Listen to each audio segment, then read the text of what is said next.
Bueno, esta lluviosa mañana del 29 de agosto acá estamos con el economista Rodrigo Alonso,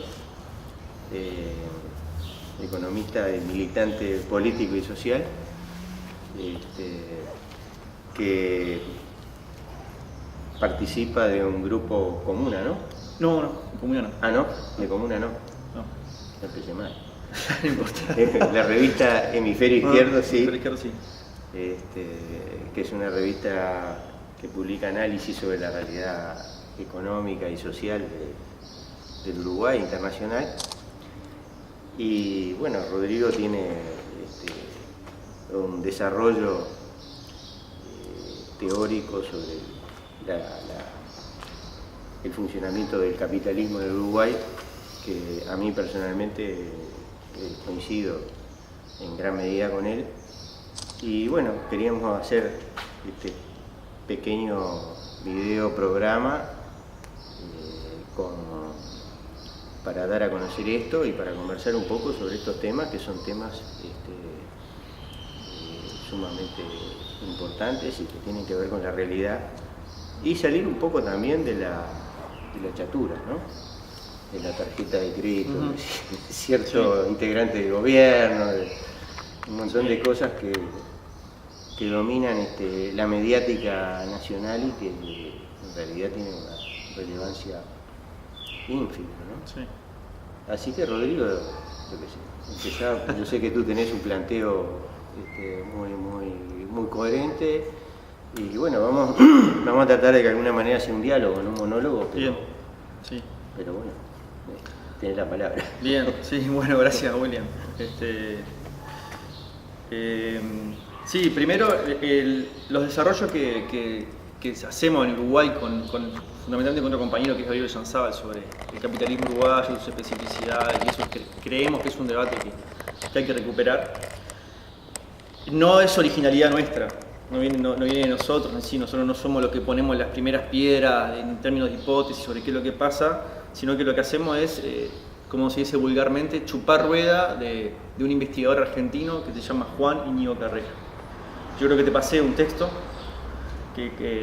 recomendándote enfáticamente su lectura, y le recomiendo a los oyentes o a los que vean este video la lectura de los textos de Juan Íñigo Carrera. También les recomiendo la lectura de los textos de Juan Kornblit, que también ustedes lo conocen, creo que Pablo tuvo una actividad con él, que creo que es mucho más didáctico que Juan Íñigo Carrera, y ellos, sobre todo Íñigo Carrera, viene a plantear una serie de hipótesis sobre qué especificidad tiene el capitalismo sudamericano, que para mí son fundamentales, y que ese es el debate que tenemos que recuperar. Volver a entender, volver a pensar con profundidad cómo se mueve el capitalismo sudamericano, porque solamente... Deja poner una cortita. Sí. Lo que tú decías es muy importante, nadie inventó la rueda. Sí. ¿Quién inventó la rueda? O sea, Marx tampoco elaboró sobre los economistas clásicos, sobre la filosofía alemana y sobre el socialismo utópico francés, así que nada nuevo en eso, ¿no? Sí. Dale, disculpa la interrupción. Sí. Y bueno, pero en esa línea creo que hay que seguir trabajando, y desde los militantes, de los científicos sociales, los universitarios académicos, tenemos que volver a poner el foco en esas determinaciones más esenciales, ¿no? Que hacen a cómo se comporta, qué leyes rigen el movimiento del capitalismo en un tiempo histórico concreto, en un espacio concreto como es la periferia sudamericana. Si no recuperamos ese debate, vamos a estar reproduciendo ilusiones, vamos a estar incluso desplegando una acción política que en el fondo se resulta impotente, ¿no? Porque en tanto no conoce el espacio donde opera, acaba traducida en errores tácticos o en el propio tacticismo, que muchas veces como una especie de rueda que nunca acaba. Entonces, bueno, esa precisión inicial de que eso, las ¿Y cuál es el centro, digamos? Yo sé que el planteo de ustedes tiene un eje central, ¿no? Que es el que, digamos, a partir del cual se elabora toda la cosa. Sí, ¿cuál sería? Está sólidamente anclado en la realidad.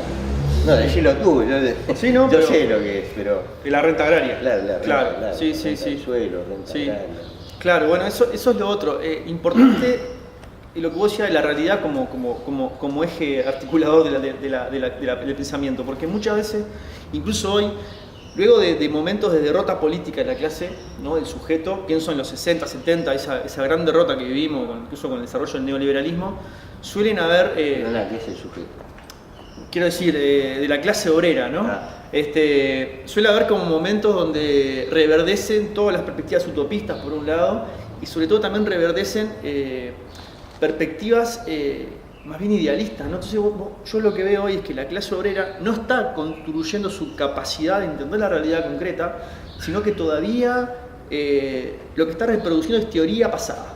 Es decir, sigue una especie de idea zombie, ¿no? Sigue como alimentada o atada a un ideario zombie, es decir, ideas que fueron construidas, y fundamentalmente la perspectiva cepalina es la que más daño está haciendo en ese sentido.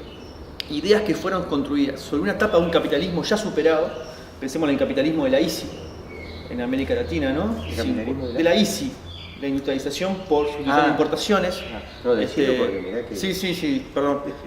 50, 60, y que todavía refrescamos esas ideas, pero sin someterlas al tamiz de la crítica de la realidad contemporánea de hoy, ¿no? De la nueva división internacional del trabajo, de la aparición de China como un polo de acumulación capitalista basado en la mano de obra barata, por ejemplo, que de alguna forma también es un elemento que inviabiliza la reproducción de la industrialización de la periferia tal cual estaba planteada en los 50 y 60. O sea, importante recuperar la realidad como problema y a partir de ahí buscar respuestas. Yo creo que habría que definir un poco, ¿no? ¿Qué es la renta del suelo? ¿En qué consistía la propuesta de la industrialización por sustitución de importaciones? Ajá, ok. Brevemente, porque yo creo que... No, alguna gente que va a mirar esto debe saber, pero otra se queda... Bien, bueno, las perspectivas de la ICI, lo que llamamos ICI, que era un poco, a mi juicio, eso, el principal referente teórico es Raúl Prebisch, ¿no? Que es un poco el fundador de la CEPAL en América Latina, que la CEPAL, recordemos, es un organismo de la ONU creado para pensar la economía latinoamericana. Comisión Económica para América Latina, sí. Y ahora sigue operando, pero ya no es la misma CEPAL, es otra cosa, digamos, en términos teóricos e ideológicos, ¿no?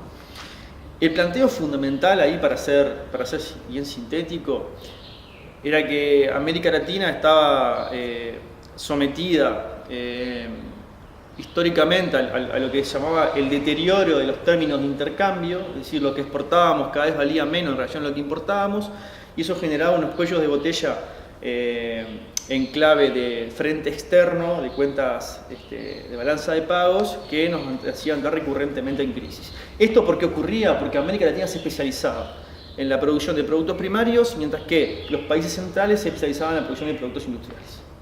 Y los bienes primarios, en teoría, tendían a bajar más que los precios de los bienes primarios, más que los bienes industriales. Entonces, ¿cuál era la solución para Prebisch y para las teorías cepalinas?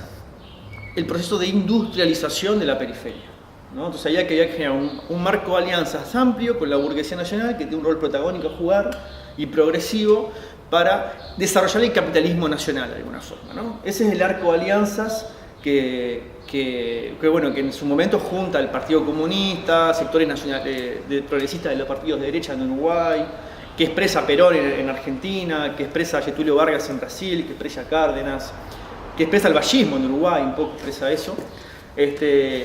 Y eso es lo que entra en crisis en los 60s, cuando ya los precios de los commodities han bajado y es insostenible el capitalismo ese industrial incipiente de América del Sur.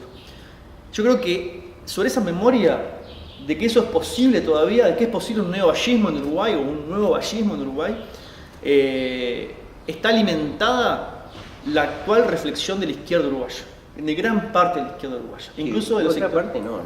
Otra parte no. ¿A cuál parte te referís que no? Y yo creo que, por ponerle un nombre propio, el astorismo. No, el astorismo no. Está en otra cosa. Sí, está en otra cosa, sin duda. Está, digamos, en la cuestión más neoliberal, sí. Social liberal, porque tampoco es un neoliberalismo puro, no estoy de acuerdo con alguna gente que dice eso, pero... Ajá, sí. Sí, yo me refería con izquierda no me refería a astorismo, pero sin duda que el astorismo expresa la parte de los obreros más calificados y de la burguesía que entendió que la ICI no es más posible. Astori ya entendió digamos que no hay Sintoniza viabilidad. mejor con la realidad. Digamos que Astori sintoniza un poco mejor con la realidad Sí, yo coincido. que otra izquierda que todavía cree que es posible. Yo no digo que uno no pelee en inmediato por mejorar salario, aumentar la demanda y fomentar determinada producción industrial, ¿no? Que en inmediato lo pelee. Lo que estoy diciendo es que bajo las relaciones de producción capitalista y en la escala uruguaya eso no es viable. Y creo que hay una gran parte de la izquierda que todavía sigue creyendo que es viable y creo que lo cree no por mala intención, sino porque nos falta dar un debate sobre los límites del capitalismo uruguayo y del capitalismo sudamericano. Límites que son cada vez más visibles cuando, y estamos en ese momento, cuando los precios de las materias primas han bajado y ese elemento de compensación de la economía, que es la renta agropecuaria, y después vamos a explicar cómo funciona eso, de alguna manera muestra al desnudo la precariedad y la verdadera cara regresiva del capitalismo en Uruguay. Y yo te pediría que explique lo que es la renta, porque Bien. ¿viste? Uno se da por supuesto Bien. y es un concepto que aparte se maneja tan poco que... Bien. Entonces podemos entrar un poco a traer las hipótesis de Íñigo Carrera para pensar el Uruguay, pensar estructuralmente, y ahí entra la renta como elemento fundamental. Lo primero que podemos decir es que, partiendo del momento, ¿no? Es decir, momento, coyuntura, y podemos ver claramente que hay algo que se está agotando. Como dicen ahora unos compañeros de un colectivo dicen, hay algo que se agota y no sabemos qué es, ¿no? Hay una sensación de agotamiento en el aire que la palpamos, que se ve claramente en Brasil, que se ve en Argentina, ahí hay además un cambio de gobierno, que se ve en Venezuela con la crisis social y política que hay allá, y que se ve en Uruguay también, donde la bonanza progresista empieza como a generar a ponerse en cuestión, ¿no? Y los 10 años de crecimiento ininterrumpido, bueno, han bajado la mejora de los indicadores sociales, eso vos lo debes saber mejor que yo. Entonces, esta coyuntura nos lleva a preguntarnos, ¿por qué pasa eso? Ahí hay algo del orden de lo estructural que precisa ser explicado. ¿Por qué hay un agotamiento de qué? ¿Hay un agotamiento de algo y de qué es ese agotamiento? O sea, sí. Tu planteo es que no se debe, por más que hayan influido, ¿no?, a errores y horrores concretos de política que se discuten, que están en la tapa de los diarios todos los días, ¿no? Si la planta de etanol de ANCAP, si el azúcar del proyecto sucroalcoholero de Villa Unión, si la qué sé yo qué, ¿no? No se debe a eso. Y no, ese es el registro que nosotros tenemos. Porque digo, uno mira y ve qué es lo que está en la tapa de los diarios, ¿no? Y lo que, no sé, creo que la mayoría de la gente de este país se preocupa mucho más del fútbol y de Tinelli, pero porque, bueno, no porque sean malos ni tontos, sino porque eso es una cuestión de la estructura de la dominación del capital, ¿no? Pero la otra parte que sí se ocupa de esas cosas o que tiene alguna preocupación está centrada, ¿no?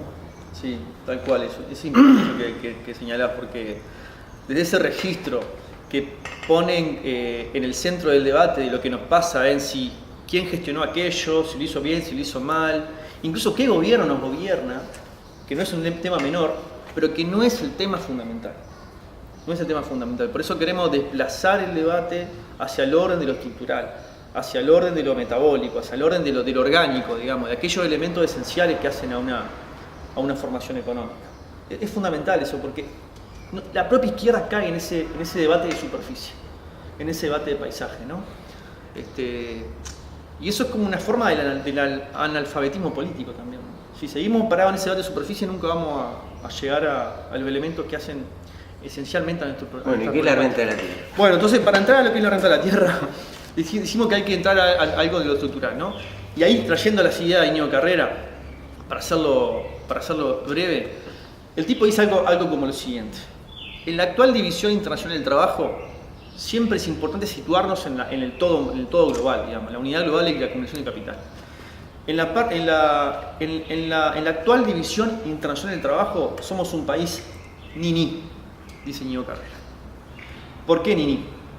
Porque ni tenemos la productividad de los países centrales, el eje de la OTAN, pongámosle, que tenemos una productividad aproximadamente del 25% de esos países, por habitante aproximadamente, ni tenemos la baratura de la mano de obra que tienen otros polos de acumulación que hoy son los más potentes en términos de crecimiento. Pensemos en China, por ejemplo. El secreto chino es la posibilidad de incorporar al proceso de acumulación global enormes masas de obreros baratos y disciplinados. Ese es el secreto del capitalismo chino. Entonces no tenemos ni una cosa ni la otra, que son los dos fundamentos de la competencia internacional del capitalismo. Entonces, ¿cómo sobreviven nuestros países sudamericanos si no tenemos ni una cosa ni la otra? Somos países ni. Y ahí, dice Íñigo Carrera, aparece un elemento excepcional, que es característico de nuestros países, que es la renta agropecuaria. ¿Qué vendría a ser la renta agropecuaria? Vendría a ser el pago por poner en la producción de mercancías una propiedad, un recurso que es monopolizable y que no es reproducible, que es la tierra. Entonces, por poner en el mercado mundial mercancías primarias con un componente de trabajo agropecuario muy grande, nosotros recibimos un flujo de riqueza, plusvalor si se quiere, en los estados sudamericanos. Perdón, sí. Un componente de trabajo, yo diría, muy pequeño, ¿no? Bueno, con trabajo humano, poco trabajo humano agregado. Sí, habría que ver, sí. Sí, pero con un gran, con una gran incorporación de la parte del valor de la mercancía final que corresponde a la tierra, ¿no? Claro. Al elemento ese monopolizable y no reproducible que es la tierra. Entonces ahí nosotros recibimos un flujo de dinero, pongámosle un flujo de dólares, que es pagado por justamente porque somos poseedores de un bien monopolizado y no reproducible como es la tierra. Y ese flujo de dólares que recibimos, por la exportación de soja, madera, etc., es un flujo de dinero que no reproduce a ningún sujeto que participa activamente de la producción de ese bien. No reproduce ni al trabajador, porque el trabajador recibe el salario, ni reproduce al capitalista porque el capitalista recibe la ganancia. Reproduce la figura del terrateniente, que es un sujeto que no es indispensable para la producción de ese bien, sino que solamente recibe una parte del plusvalor porque es propietario. O sea que desde el punto de vista del capitalismo, incluso la renta agropecuaria es un atraso, porque está remunerando una figura social que no es necesaria para la producción de ese. Bueno, el propio capitalismo capitalista tampoco es necesario, pero quiero decir, remunera una figura que perfectamente no podría estar. Está más allá de la ganancia y más allá del salario. Por tanto, es un ingreso, es un flujo de riqueza que es altamente disputable. Y acá entra lo importante. No, perdóname. Sí. Me gustaría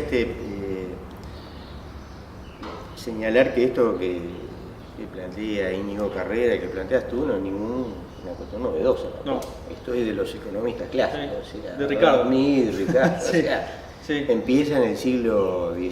Sí. ¿no? O sea, los albores del capitalismo ya se plantea la contradicción entre capitalistas y terratenientes y... Sí.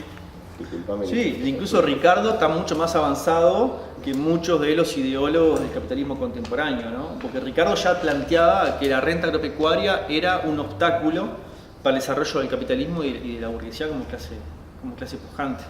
O sea que la gran mayoría de los ideólogos del capitalismo y muchos de la izquierda también está atrás de Ricardo, incluso en términos de claridad política, ¿no? Entonces, igual es curioso cómo no se vio y cómo no debatimos esto. Porque ¿quién está debatiendo en Uruguay hoy el problema de la renta agropecuaria? Más allá de algunos artículos tuyos que han aparecido planteando eso, pero después ¿quién más lo está debatiendo? No, la izquierda uruguaya, ¿lo plantea esto? No hablan de la renta específicamente, pero sí es claro que ante la crisis ha aparecido una cierta tendencia a aumentar por lo menos la presión fiscal sobre lo que se dice genéricamente el campo, que no existe, porque está el campo del pequeño productor que no percibe renta, que vive pegado ahí tratando de subsistir nada más. Pero después está el terrateniente de verdad, pero ha habido una presión para aumentar la presión fiscal. Efectivamente al final aumentó. Las cosas que yo les contaba, que propuse hace 13 o 14 años en mi fulminante presencia en el cadeciclo, que duró unos instantes, pero de ponerle impuesto al patrimonio, impuesto de primaria, lo hicieron, o sea, claro. Hay algunos cambios impositivos, o sea que, pero sí es verdad, desde el punto de vista teórico, eso no. Está ausente, ¿no? Una ausencia extraña, ¿no? Sí. Y es un elefante grande. Es un elefante grande. Sí. Y es la llave de muchas cosas.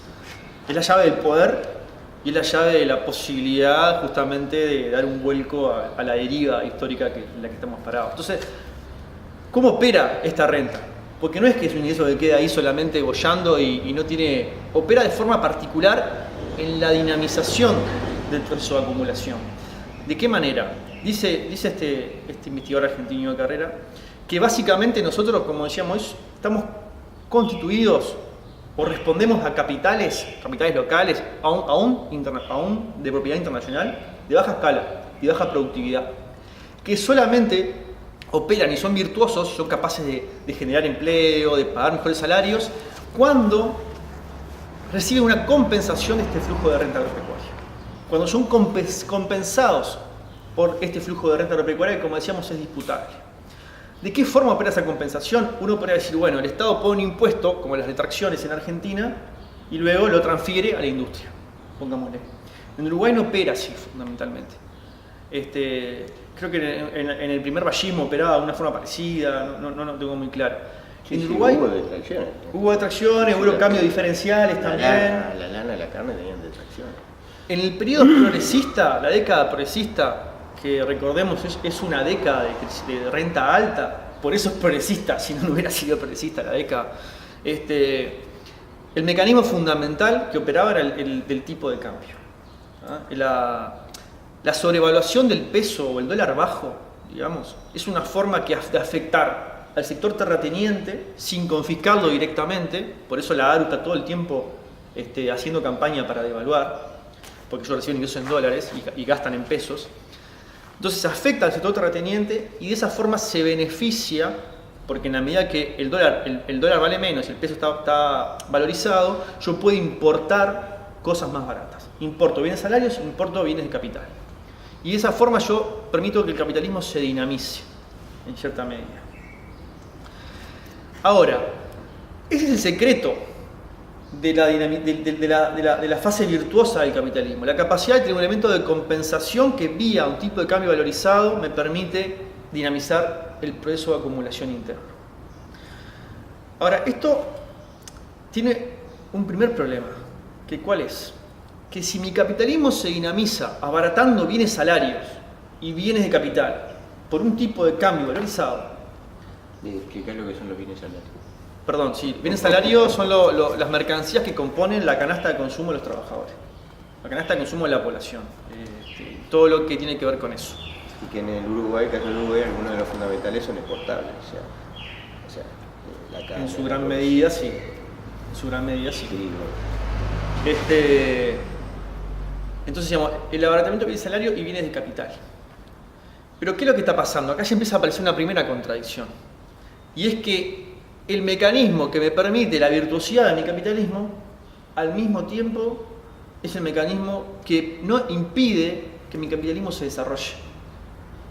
Porque si yo estoy importando bienes salarios y bienes de capital abaratados, yo no estoy permitiendo que esos sectores de producción se desarrollen en mi economía. Por lo tanto, se empieza a restringir la escala. Y no es que yo estoy en condiciones de transformar la matriz productiva, sino que en realidad estoy reproduciendo la lógica de dependencia, aún creciendo. Se dice que hay una primera contradicción que dentro del capitalismo es insalvable. Tú sabes que ahí con lo que tú decís tengo un matiz importante, ¿no? Yo creo que la sobrevaluación del tipo de cambio, ¿no? El dólar barato, por decirlo, en términos que todos entendemos, no es el fruto de una política, ¿no? No, yo creo que comparto que no también es el fruto de que con los periodos de renta de la tierra alta, que depende en definitiva del precio de los commodities de exportación, ingresa necesariamente más dólares en la economía y eso inevitablemente abarata los dólares. Y en realidad a veces el gobierno lo que trata de hacer para contrarrestar lo que tú decís es llevar adelante políticas para evitar que ese abaratamiento se produzca. Sea mayor todavía. Y, por ejemplo, en Uruguay hasta el año 2015, 2016, que se revirtió el fenómeno cuando cambiaron los precios de los commodities, utilizó políticas de Banco Centralista. No voy a entrar a hablar de eso ahora porque explicarlo llevaría unos cuantos minutos, pero que condujeron a un enorme endeudamiento tratando de... deuda pública interna, ¿no? Comprando, porque el Banco Central compraba dólares, entonces se emitía deuda de corto plazo, letras de regulación monetaria para esterilizar los pesos que vertía la plaza para comprar los dólares. Pero bueno, está. Sí. Como consecuencia de eso, las reservas internacionales se incrementaban, ¿no? Se incrementaron. La forma de incrementar reservas, que es una forma también de atesorar renta agraria. ¿No? El incremento de las reservas internacionales de alguna forma refleja también el atesoramiento de la renta agropecuaria, que es la que ya estamos gastando desde 2014 hasta acá, digamos, ¿no? Las reservas caen, creo que 4.000 millones de dólares aproximadamente en 3-4 años, ¿no? Te diría que 5, algo así como 5.000 millones de dólares, pero también cayó la deuda del Banco Central.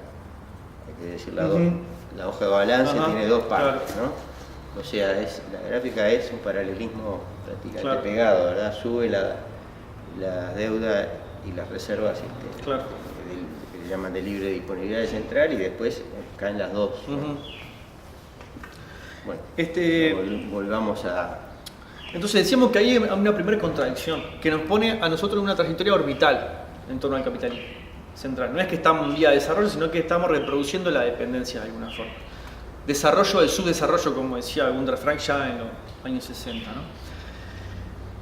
Ahora, cuando el flujo de renta crece, que es lo que pasa en el periodo progresista, decimos que el capitalismo florece, es capaz de emplear mayor obrero, la población obrera sobrante disminuye, esa vieja categoría marxista que creo que tenemos que traerla de vuelta porque describe tal cual lo que pasa en América Latina, un mal endémico de América Latina, que es la enorme masa de población sobrante que tenemos en América Latina. Sobrante, claro, del MIDES, del plan Hambre Cero en Brasil, de las tensiones en Venezuela. Sí, el MIDES básicamente es un aparato institucional para poder sostener, en la mayoría de los casos, en sus mínimos biológicos, a la población que les sobra el capital. Entonces, cuando hay flujo de renta alta, esa masa de población disminuye. Porque el capitalismo puede emplear más. Y además, el Estado tiene los recursos para sostenerla, con planes sociales, plan de equidad, plan de emergencia en su momento. El problema empieza cuando ese flujo de renta empieza a bajar, que es lo que define el momento actual, y lo que define toda esta turbulencia política que está recorriendo América Latina, ¿no? Lo primero que empieza a pasar es que ya la dinámica del capitalismo empieza a alentecerse. Por ejemplo, los datos de empleo o de desempleo de alguna forma muestran eso, ¿no? Empieza a aumentar el tamaño de la población que sobra. Y empieza a ser menos viable tener esos aparatos institucionales justamente de sostenimiento de esa masa de población. Sí, acá yo te diría una cosa que me está dando la impresión, ¿no? Porque si miramos los precios de los commodities, no están tan buenos. O sea, que yo no me acuerdo del valor de la soja antes del auge económico, alrededor de 2002, 2003, 2004, cuando empezó a plantarse soja en forma masiva, porque aparte acá la soja era una cosa que se plantaba muy poco, ¿no? Pero creo que no superaba los $200, ¿no?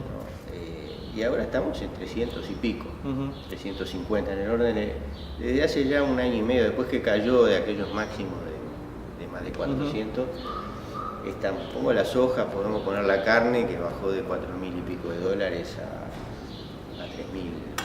3.300, 3.500 como está ahora, ¿no? O sea, los precios, pero la carne estaba a 1.000 y pico, ¿no?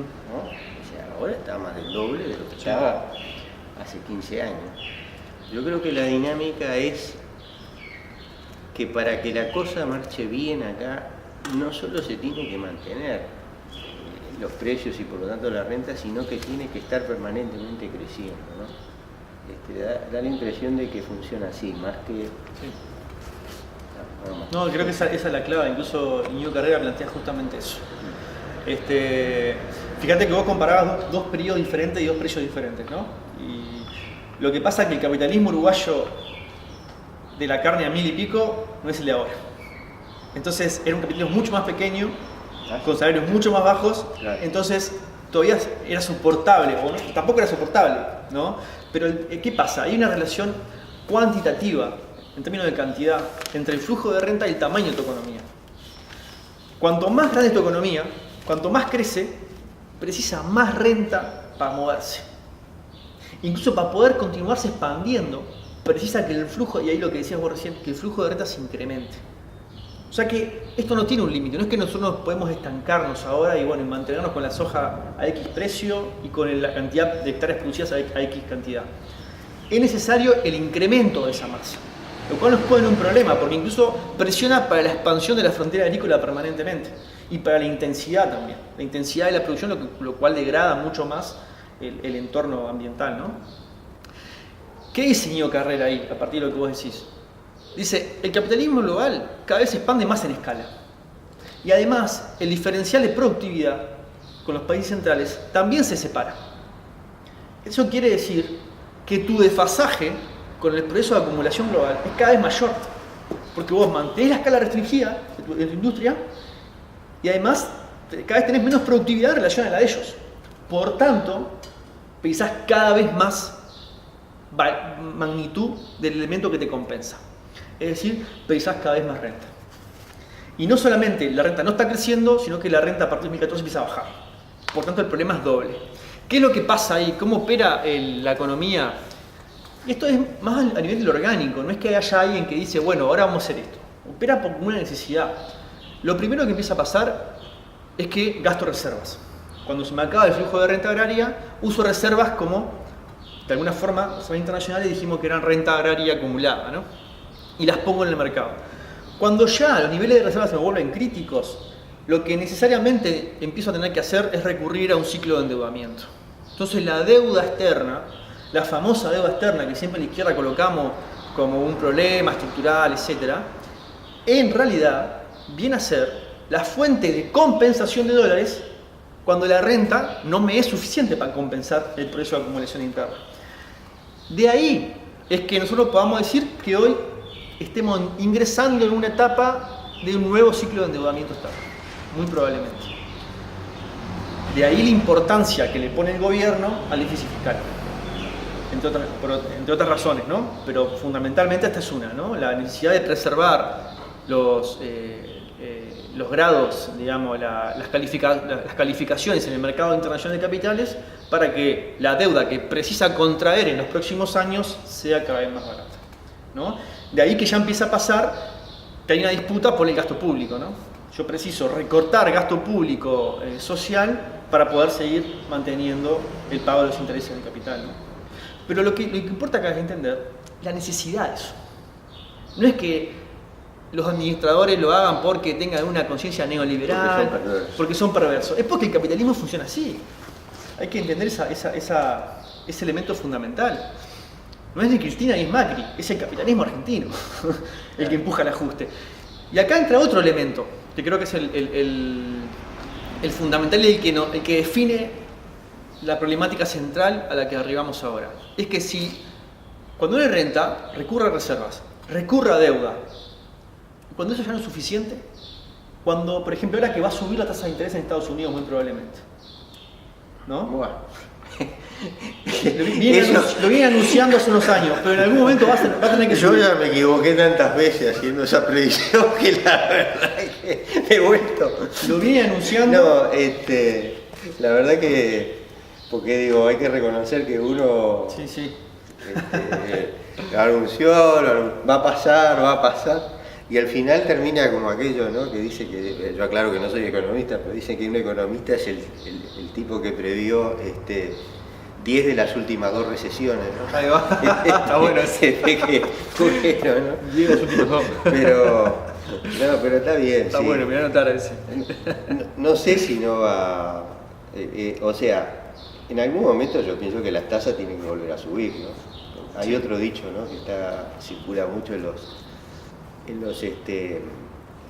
los círculos de inversión, ¿no? O sea, la tumba de los inversores, ¿no? De de los que tienen plata, de los que invierten, ¿no? Ujú. La tumba de los que invierten es la frase, esta vez es diferente, ¿no? Claro. En inglés, this time is Sí, sí, different. sí. Es la tumba. Esta Sí, vez sí, no sí. va a subir la tasa de interés, pero la verdad que, bueno, para ponerle un poco De humor. de humor a todo esto, no, está bien, yo sí comparto lo que tú decís básicamente, ¿no? Ahora, el entorno internacional desde ese punto de vista ha sido extraordinariamente benigno, ¿no? Benigno, durante la década progresista también, ¿no? Y esa disputa por la renta es lo que yo te iba a preguntar, ¿no? Porque bueno, entonces dentro de PIT-CNT, los sectores que están a la izquierda dentro del Frente Amplio, ¿no? ¿Cuál es el planteo? Bueno, hay que afectar al capital, ¿no? O sea, tenemos que ponerle más impuestos al capital, más impuestos a subir el impuesto al patrimonio, aumentar el IRAI para las franjas de... Bueno, ya se hizo Sí. con los que dependen de los salarios, pero hacer variable la tasa de IRAI para los ingresos empresariales, ¿no? Sí. O sea, el IRAI es lo que grava las ganancias de las empresas, ¿no? El capital, groseramente. Bueno, ¿y eso qué te parece esa propuesta, no? O sea, Bueno, claro, hay que pensar esa propuesta a la luz de la etapa que se abre, ¿no? Decíamos, sin deuda, sin reservas, ya con la posibilidad de endeudamiento cada vez más restringida, por esto que decíamos. sin deuda, o sea, sin capacidad. Sin capacidad de endeudamiento, reducida exactamente. la capacidad. Exactamente. ¿Por qué? Porque capaz que si sube la tasa de interés en los países centrales es mucho más costoso endeudarse, etc. No, ahí sería una catástrofe. ¿Qué es lo que empieza a precisar? Bueno, sí, yo creo que sí. Porque el progresismo combinó dos factores fundamentales: renta y flujo de capitales como nunca. Entonces esos son los secretos del periodo progresista. ¿Qué es lo que empieza a precisar cada vez con más fuerza el capitalismo sudamericano? Y acá está el punto central, que a nosotros se nos va la vida en esto. Cuando ya no tengo más los elementos de compensación para sobrevivir, para que ese capitalismo sobreviva, ¿cuál es el último recurso que le queda al capitalismo para poder relanzarse, para continuar siendo dinámico, para poder sostener su inserción internacional? Es la depresión.